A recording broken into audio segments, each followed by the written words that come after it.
Hi, I'm Jonathan Kelly. I'm a mechanical engineering tech student here at Tarleton State University. This is my partner. I'm Connor Beck. I'm a construction science and management student at Tarleton State University. Today we want to talk a little bit about our estimating project. So our estimating project is the production estimate for carbon casting rods. The objective of this project was to research the construction of a carbon casting fishing rod, to determine the materials needed and estimate the time and cost needed for construction. We were then tasked with determining the differences in estimates versus given data provided by Dr. Gray. So first we want to talk a little bit about the background of fishing.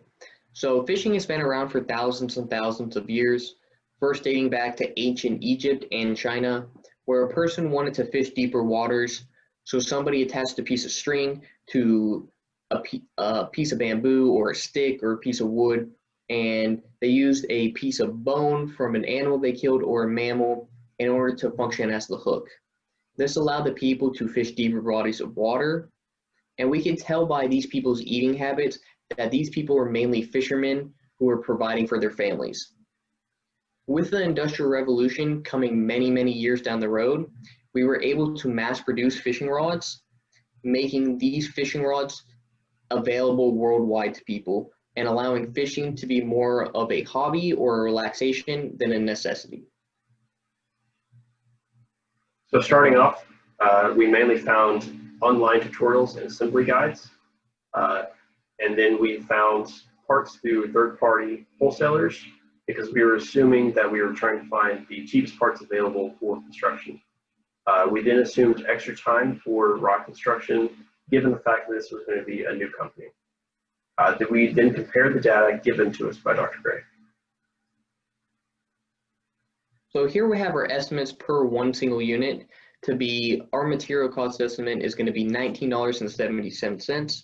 Our labor cost is $52.50, with our estimated assembly time to be 0.5 hours or 30 minutes, and which brings our total cost estimate to $72.27. Here we have a parts and materials list of the parts that we use to construct our rod. So we have a carbon fiber rod blank, a cork or rubber handle butt cap or foregrip, ceramic line guides, a graphite, nylon, or aluminum reel seat. Our tip top was then steel or chrome, and we had a nylon pro wrap and two different types of epoxy. A pro paste, which was used for the construction of the handle, the butt cap, the foregrip, and the reel seat. And then the pro coat was a sealer or a finisher over the nylon pro wrap that connects the line guides to the rod blank. We also then have a hook keeper, which was made out of plastic, steel, or rubber, and this allows the hook to be kept somewhere. Here we have two tables of the estimates per one single unit. So on the left-hand side, we have our estimated time per unit. So we have a 2-minute setup period to get everything going. We've allotted for 6 minutes for the handle construction. And then we gave ourselves 2 minutes for in-between stages. So for cleaning up a little bit of the past stage and getting set up for the next stage. We then have 6 more minutes for the rod, another 2 minutes for in-between stages. And then we have 6 minutes for the pro wrap and the pro coat.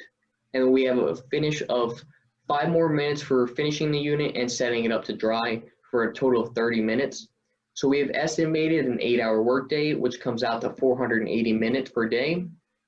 And if we look on the right-hand side chart, we can see that we would be able to build 16 units per day at this rate. Our total time needed to produce all 100,000 units with just one person would come out to be 6,250 days. We can then see on the right-hand side, we have our material cost, our standard hours, our burden rate, which is $105 an hour, our labor cost, and then our total cost per one unit, which is $72.27. We then times that by the 100,000 units needed, and we come out to an estimated cost of $7,227,125. Here we have estimates per 100,000 units. So we have estimated that our material cost is going to be $1,977,125. Our labor cost then is $5,250,000. And if you add both of those together, we're going to get a total estimating cost of $7,227,125. Here we have the given data provided by Dr. Gray and a breakdown of the parts list and how much each parts cost. The actual total cost for one unit was $277.49. The biggest difference between the estimated cost and the actual cost were the rod blanks themselves, with the actual cost being $126 for each rod blank versus the estimated cost of $10.20 for each rod blank. And then the next biggest difference would be the spinning guide kit, which was $23.95 versus the line guides in the estimated, which were 95 cents. Here we have the given data provided by Dr. Gray of the actual labor hours. For the actual labor total, it was 80.88 hours, which equals to 54 minutes per unit. Some of the biggest differences between the estimated and the actual were steps included in the actual that were not included in the estimate. These steps include sanding of the rod blank, adding decals and checking the placement of parts, and then inspecting the rod once it was finished, and then packaging the rod to send to customers. Here we have the actual total cost, which came out to $27,749,000. And we have a breakdown of how Dr. Gray got these numbers. For his parts list cost, it was $185.09. Standard hours that he used were 0.88 hours. The burden rate was $105 per hour, and his labor costs were $92.40. The total cost per unit was $277.49, times that by the 100,000 units needed, and the extended total cost were $27,749,000. So in summary, our estimates per unit compared to Dr. Gray's actual cost, we estimated that our material cost was low by about $112.82. Our time was low by 24 minutes. And then our labor cost was low by $39.40, which a total estimating cost was low by $205.22. And if we took our estimating cost to make our 100,000 units, we would only be able to make 26,044.63 units of Dr. Gray's rods.